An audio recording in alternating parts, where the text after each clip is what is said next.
The new thriller from the New York Times bestselling author of The Last Flight is The Lies I Tell by Julie Clark. In The Lies I Tell, we meet Meg Williams, Maggie Littleton, Melody Wild. Different names for the same person. Whoever she is, one thing's for sure, she's a con artist who tells you exactly what you need to hear. And by the time she's done, you've likely lost everything.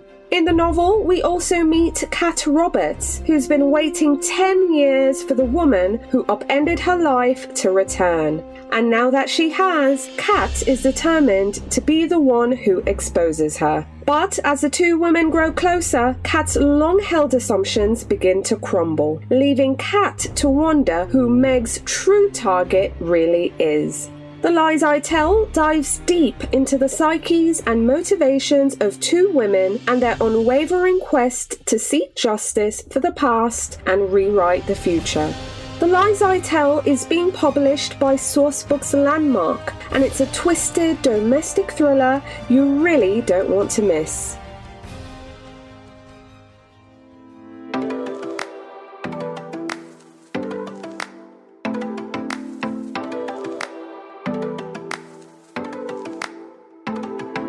Welcome to The Reader's Couch, a podcast that brings you lively conversations with some of your favourite authors and bookish personalities. Over here, the couch is always booked, but I've moved some books to the side table and fluffed some cushions so I can welcome a guest or two to come lounge with us. Today on the couch, we have Frank Anthony Polito, and he's here to talk to me about his novel, Renovated to Death. The first book in a new cozy mystery series featuring a gay couple who solves crimes while renovating houses as part of their hit reality show Domestic Partners. Stay tuned. A novel that centers friendship, loneliness, and hope to add to your reading list is Remarkably Bright Creatures by Shelby Van Pelt. In the novel, we meet Tova Sullivan. After her husband dies, she takes a night job as a janitor at an aquarium. Tova enjoys talking to the sea creatures, and she's particularly fond of Marcelos, a giant octopus, and he becomes fond of her too. We also meet Cameron Cashmore, who joins Tova on the night shift, and the two soon realize that Cameron's mother, who disappeared after leaving him with an aunt, and Tova's son, who died after falling off a boat, might have known each other. And Marcelos, who lived in the sea before his capture, is the only creature who knows for sure. Remarkably Bright Creatures is a fantastical take on a cross-species friendship that is equally charming, witty, and insightful. Remarkably Bright Creatures is being published by Eco Books, and it's a charming, warm-hearted read you really don't want to miss. Hi readers, welcome again to The Reader's Couch. I'm your host, Victoria Wood, and here on the couch with me is Frank Anthony Polito, a Lambda Award-winning author and playwright who's here to talk to me about his new cozy mystery novel, Renovated to Death, which is the first book in a Domestic Partners in Crime mystery series. Please welcome to the couch, Frank Anthony Polito. Hey, Frank. Hey there. Hi, everyone. Super excited to have you here on the couch with us. Can't wait to talk about your new book. But before we get into the details, I really want to gauge your excitement. I mean, on a scale of 1 to 10, how are you feeling? Your book will be out this week. Very excited because I started writing this book over 2 years ago, and I feel like it's already come and gone because it's taken so long, and patience is not a virtue with me. So I'm very excited that it's finally going to be out there, and I can start getting feedback from readers and friends and family and the like. Absolutely. Sounds like a 10. But I want readers to hear straight from you. Tell us about your new novel, Renovated to Death, and what can readers expect going in? Well, like you said, it's the first book in a new cozy mystery series. It's actually my first time writing a cozy mystery. I've published a few other books. This is the first book I've written that actually has adult characters. I always write about teenagers or people in college. In this particular book, there's a gay couple. PJ and JP. And PJ is a writer, and his partner JP is an actor. And they've lived in New York for a while, and they're sort of tired of it all. And they're millennials in their 30s, and they want to have a house and a dog and a yard and things you can't really have in New York easily. So they move back to Pleasant Woods, Michigan, a suburb of Detroit. But they have a friend who hooks them up with a home renovation TV show. So the TV show is called Domestic Partners. And on season one of the show, they renovate the house that they've bought that they're living in. And as this story opens, they're getting ready to start season two. They find a house that they're going to renovate. And no sooner than they find this house, which is owned by a pair of gay twin brothers. One of the brothers, they find him dead at the bottom of a staircase. And after a while, they realize it was not an accident. He didn't just slip and fall. And if they want to go through with this project and continue with their television show, they need to sort of step in like Jessica Fletcher from Murder, She Wrote and help solve the mystery of this man's death so that they can get on with things and get going with their lives. Absolutely.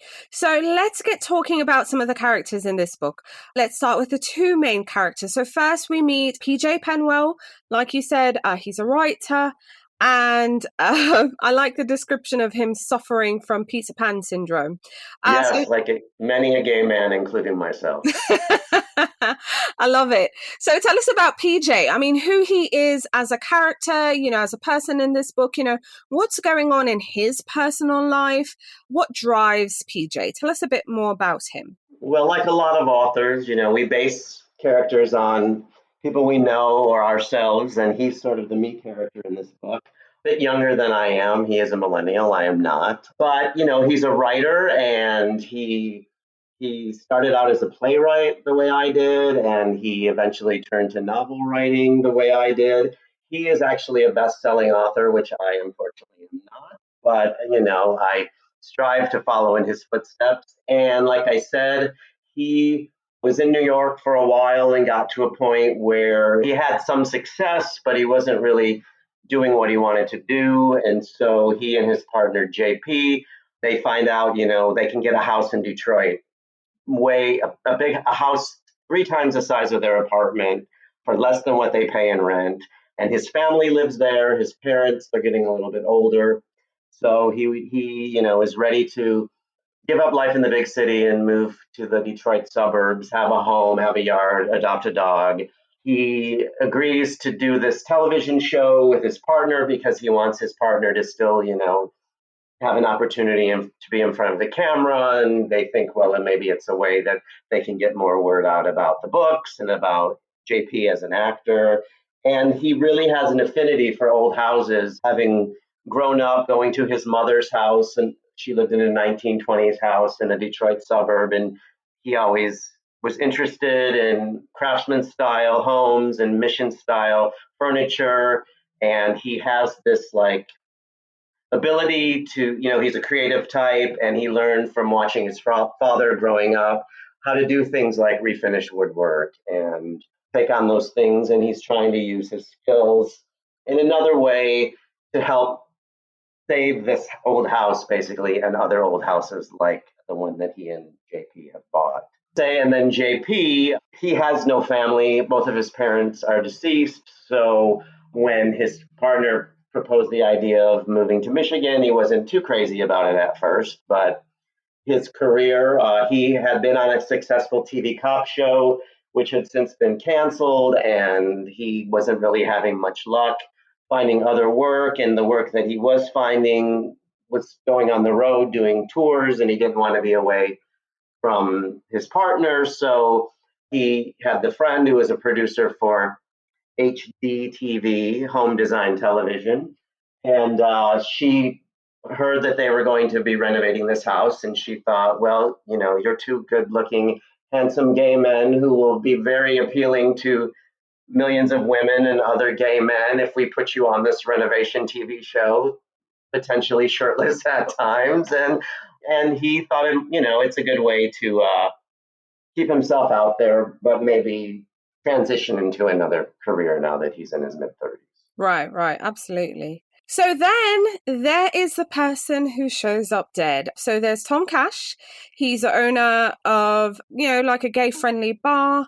And he's the one who offers them his parents' house to do up because it's been sitting empty for years. So tell us just a little bit about Tom and what he has going on at his little bar and so on. Yeah, Tom, he's 50 years old. He's owner of this gay bar, but it's really not a gay bar anymore because it's welcoming to everyone. And you go to gay bars now, and I swear there are more women and straight people than there ever were, and that's great. But he has his parents' house, as you mentioned, it's been sitting empty for the last 25 years because he and his brother Terry, their parents were killed in an accident, and they decided together that they didn't need to sell the house. They didn't need the money. It was their childhood home. To honor their parents' memory, they've just sort of left it as is. They continue to take care of it. They have the lawn cut, the snow in the winter, but has sort of run into some business troubles. He took out a loan, a very hefty loan to renovate his club, and he has some rather unsavory, potentially gay mafia ties breathing down his neck, and he realizes, well, I have this house sitting there, and maybe it's time to fix it up and sell it and use the money to pay back the money that I owe before someone puts a hit out on me. His brother Terry, he's against it. He doesn't think they need the money. He doesn't know about his brother's savory business dealings. And so he's less excited about giving up his childhood home to have it renovated and flipped and sold. Right, right. Absolutely. Okay, so I'm really curious because I love the premise for the book. I also love the play on letters with HDTV. It really made me chuckle. And I love cozies and I love home improvement. So this was just like the perfect mashup. But what inspired you to start this series and to write Renovated to Death? Well, I'm ashamed to admit that it really wasn't my idea. I got a call from my editor at Kensington Publishing. I had not written a book for him in about 10 years, but we've, remained friends, and we see each other on Facebook and keep in touch, even though I no longer live in New York. But he called me up right at the start of the pandemic, and he said, we've had this idea. We're looking for someone to write a gay cozy mystery series, and I thought you would be perfect.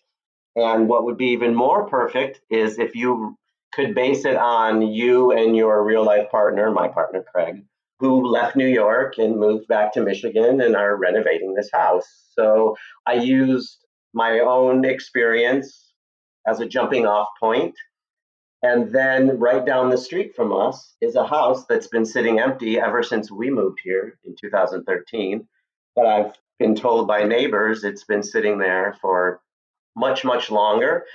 The owner is a woman who grew up there and her parents died, and she, for whatever reason, has not sold the house. So I started thinking, well, what would possess someone? What would their reasoning be for holding on to a home that could easily be sold and bring in several $100,000? And what might happen if she were to sell it and have it renovated and fixed up? And then I actually learned recently that there's another house where a man fell down the staircase and died.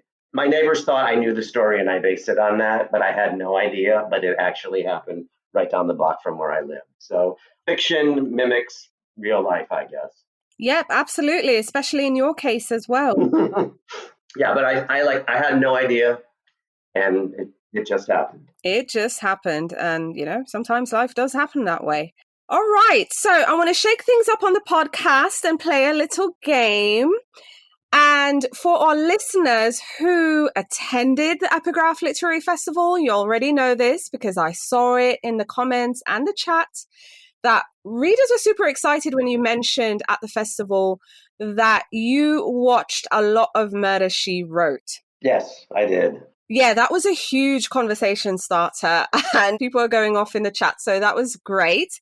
I have to say I'm an avid watcher as well. So the game we're going to play, because your book, Renovated to Death, is a cozy mystery and you watched a lot of Murder, She Wrote. So we're going to play How Well Do You Know Murder, She Wrote? Are you ready? I am, but I'm afraid already. But yes. We're both going to give it a go. All right. So let's do it. All right. So first question. The show Murder, She Wrote is set in a fictitious Maine city that was rampant with murder and crime. What was the name of this fictitious city? All right. This one I do know. It was Cabot Cove. Yes, Cabot Cove is correct. All right, so before she became this world-famous mystery writer, the protagonist, Jessica Fletcher, was so what was her profession? I know she was a teacher, but I think it must have been college because there are several episodes I remember where she deals with her former student. She was an English teacher. So, yep, I'm going to give you that one. Yep, she was a teacher. Excellent. Okay, so where did Jessica move to teach writing and criminology at college? Because, yes, she moved to a big city. Where did she go? Not sure if this is the answer you're looking for, but I remember there were episodes where she was living in New York in an apartment building. New York is right. Excellent. It's funny. I skipped around, so all of a sudden I was watching one and I was like, why is she living in New York in an apartment building? But knowing TV, they need to shake it up and have a new setting to keep readers interested. Absolutely. All right, see, you're doing well. Okay, so Mr. C, before he played Sheriff Amos Topper, Tom Bosley played Howard Cunningham on what show? One of my favorite shows growing up, that would be Happy Days. Happy Days is correct. Yay. All right. What was the profession of Jessica's somewhat best friend, Seth Hazlitt? I remember several episodes because I would read through the synopsis just to decide which ones I would watch. And I remember seeing the name Seth, but he's not coming to mind. I'm thinking of her nephew, but I can't recall what Seth did. Okay, well, I have options, so I'm going to give you some options, and you're just going to hatch a guess. That's what we'll do. So, was Seth a doctor, teacher, lawyer, or banker? I don't either. I'm sorry, I think I probably skipped all these. I was really looking for ones that were, related to theater or, I was very choosy about the episodes that I watched. No worries. Well, Seth was a doctor. Okay. So Seth was a doctor. Okay. So Jessica didn't drive. So how did she get around town?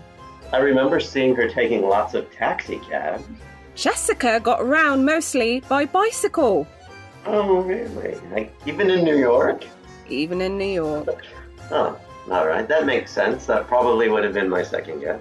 Next up, so this popular show, Tom Selleck, was featured in a crossover episodes as a way to link two CBS series. So not really Murder, She Wrote, but it was a crossover. What was the other show? I know it. I've never seen it, but he's from Detroit and he wears a Tigers baseball cap, which is where I'm from. That would be Magnum P.I. starring Tom Selleck. Yes, Magnum P.I. is right. All right. What was the name of Jessica's first and most renowned novel? Yes, I know they've mentioned it several times, J.B. Fletcher, but I'm ashamed to say I do not know the answer.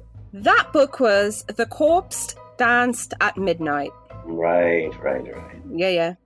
All right, question 9. We have one more. We have 2 more to go, 9, then 10. So number 9, Jessica didn't have any children, but what was the name of her nephew she often helped to get out of really, unlucky circumstances? Yes. I want to say it was Grady. Grady is right. Okay, I almost said Brady, but I believed it was Grady. Yes, it was Grady. Now, this is the last one, and, not really about the show, but just kind of what evolved from the show. So, which popular show did Murder, She Wrote parody in an episode that found Jessica solving a murder on the set of a sitcom called Buds? They did an episode where they parodied a TV show. So it's the name of a popular show. That's the answer we're looking for. And Murder, She Wrote was parodied in an episode that found Jessica solving a murder on the set of a sitcom called Buds. I'm afraid I do not know the answer. That one was Friends. So on Friends, they did a parody of Murder, She Wrote. Yes. Okay, I got it. I thought maybe on Murder, She Wrote, they did a parody of the show. To redeem myself, I'll tell you that her niece, whose name is escaping me, was played by Jeannie Francis of General Hospital. I made sure to watch all of those because I was a big soap fan. Right. Well, you scored 6 out of 10. Actually, I think you got 7. So that was pretty good. But thank you so much for playing my game. My pleasure. Like I said, to be honest, I did not watch Murder, She Wrote when it was on. I was alive, but I didn't watch it because I thought it was a show for old. My grandpa loved it. So I thought it was a show for old people. And it was really strange because I love mysteries. I read mystery books as a kid. I loved the Hardy Boys, but that's possibly because Sean Cassidy was on the Hardy Boys. But, and I was also older and I was working and, so it has been fun to catch up and have a reason to now. Right. Absolutely. Well, you know what? I think is sharp. You could be her sidekick. So, yeah, it's all happy days. I'd love to get into your writing life, though, Frank, because you mentioned earlier that your editor reached out to you, kind of asked you to mimic some of your real life into this new mystery series. How long did it take for you to write Renovated to Death, or maybe even outline the series, start to finish? Well, they do it's a pretty rigorous publishing schedule. I've always been in a rigorous schedule. I get the idea, I get the go ahead to write the book, and then I have about a year to write it. And that includes outlining and any kind of research and doing that. And then after the year deadline comes, my editor reads it, and then he gives me notes, and then I have any kind of revisions, or if anything's unclear, or there are some scenes that need to be added. So overall, it was from start to finish, it was probably, I would say, 15 to 18 months. Right. Okay. And what would you say is the most difficult part of your creative process? Well, the thing about writing novels, and particularly novels, because I also write plays and screenplays, but the thing about writing novels is you have to be, at least I do, I have to be sort of my own continuity police and keep track, because I caught myself the other day I'm currently working on the second book of this. I'm revising it, and I wrote something in the second book that I was certain I wrote in the first book that I was just sort of linking and tying into, and then I went back to the first book, and that thing somehow never made it into the finished version of the first book. And I can't rely on my editor or the copy editor or anyone at the proofreader to catch those things. I need to be responsible. So I have to make sort of a cheat sheet when I go through and keep track, and a lot of search and, find and looking for things. I have to make sure that if I spell a word with a hyphen, that every time I spell it with a hyphen. I know it's the copy editor's job to find that, but I like to be responsible for my own self. So keeping continuity, it's difficult. I also don't like to repeat myself too much, so I'm constantly if I have a word that's sort of unique, I have to say did I use that word yet? And I have to search and look for it, and I don't like to repeat words, so I used to read everything aloud, but now I use the thing where the computer reads it to me because I like to hear the way it sounds. I grew up in the theater, and drama is meant to be spoken. And even though I don't expect anyone to be reading this book aloud, except I'm excited because I'm finally getting an audiobook. I've never had an audiobook. So someone is actually going to be reading this book. And just, I like the way that it sounds is almost as important to me as the way that it reads. So it's, I don't just think and type. I think and I type and I edit and I think again. And it gets very nerve wracking and it hurts my brain. And every time I finish, I say, I'm never doing it again. And then I take some time and then I do it again. Right, I know that makes sense. But if you could look back at your younger writing self, because I know you're also a playwright, so maybe even before novels, but if you could tell your younger writing self anything, what would you tell him? Well, I've been writing since I was 9. Like, I was the kid in elementary school who the teacher would say, everyone would pick a card and it would have like the beginning of a story, like a paragraph or whatever, and you had to finish the story. And she would say, and now everyone, you need to write 3 pages. And I would write 5 or I would write 10.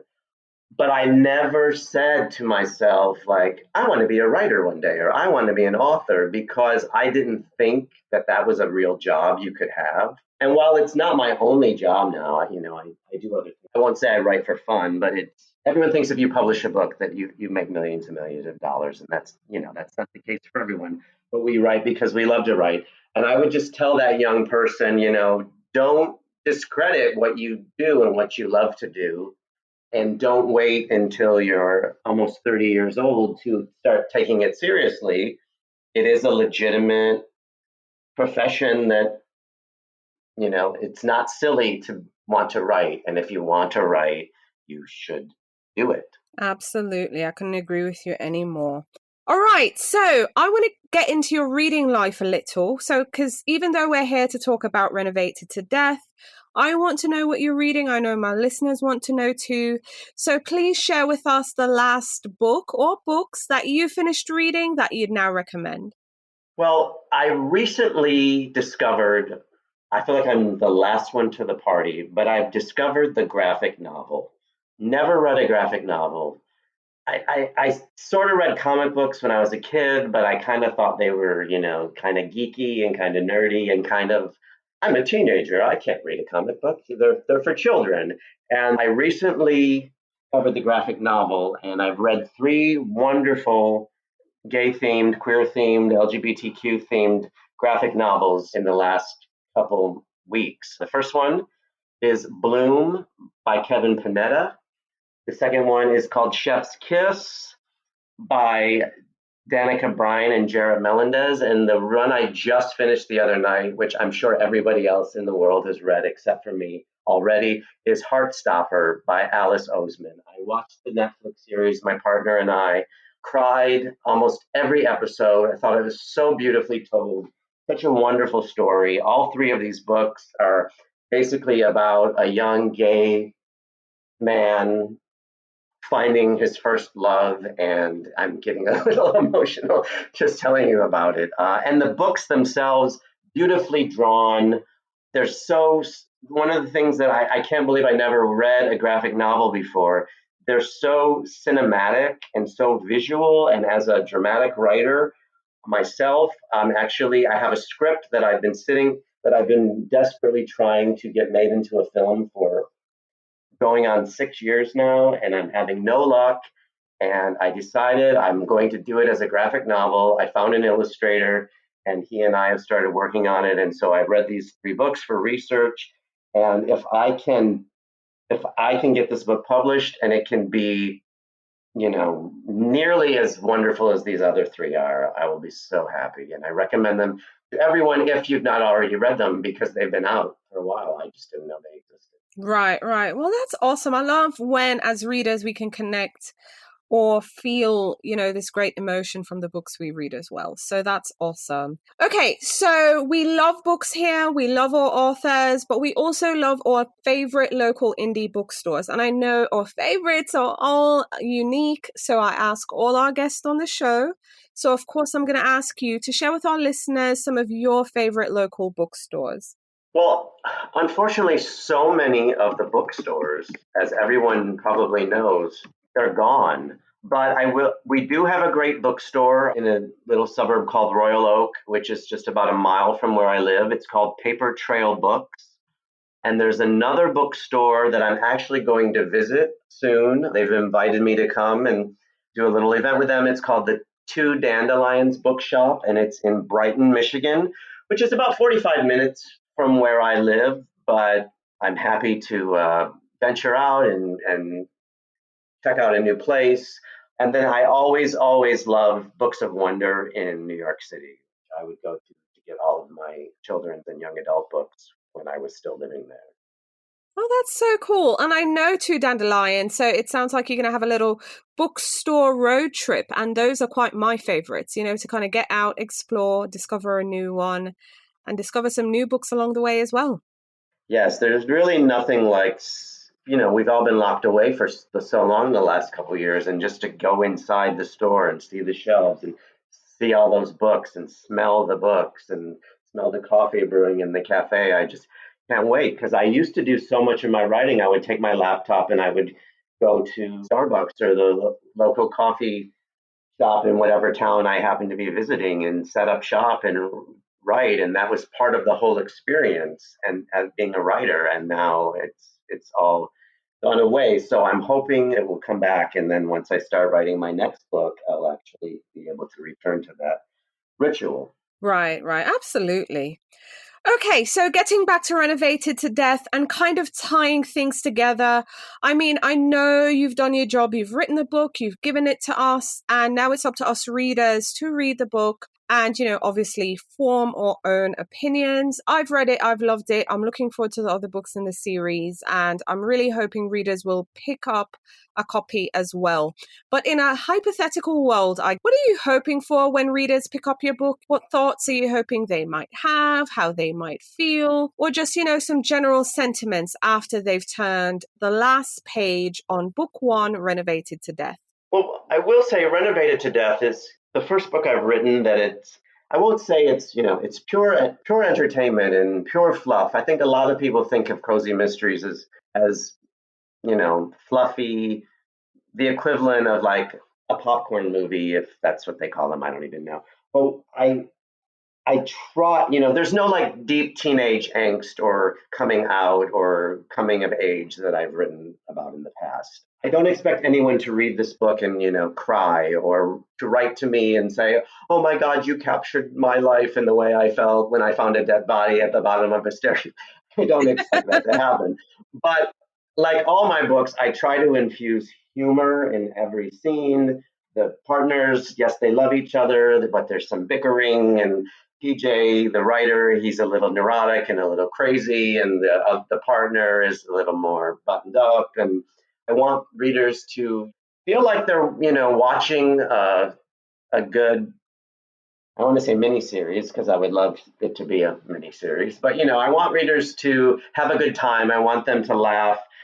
But there is some warmth. There's a B plot in this book where the guys adopt their first dog. And that's based on my partner Craig and I's experience adopting our first dog and what it meant to fall in love with this creature, this animal, and bring him into your home and make him a priority in your life. And so there is love and warmth. And even the reason why they agree to help solve this murder is because the man who dies, his boyfriend comes to them and says, I know that this was not an accident, and I don't know how I'm going to live my life now that he's gone, and I can't bear the thought of accepting that he just died and not knowing why or how. So there is some depth and some emotion, and I want people to laugh, and I want them to enjoy the characters and want to come back for the next. Absolutely. Well, Frank, thank you so much for coming on the show and speaking with me. It has been an absolute pleasure. Thank you for having me. This is my first interview, so it's been fun to, talk about it now that the book is coming out, and it's not just something that's in my head, and I'm happy. I'm excited for people to read it, and everyone is welcome. And please, if you have any thoughts or feelings or comments, or it is your life when you found a real live dead body at the bottom of a staircase, write to me and tell me all about it. what you think and what you're feeling. And let Frank know. Again, Renovated to Death, the first book in a Domestic Partners in Crime mystery series, out May 31st. Thanks, Frank. Thank you so much.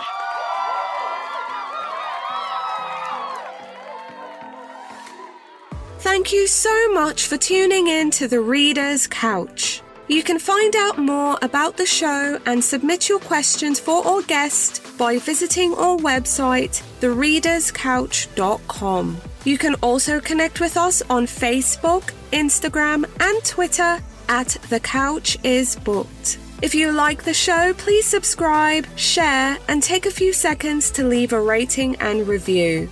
Next week, I'll be back with new guests, more books, and some fun games we can play.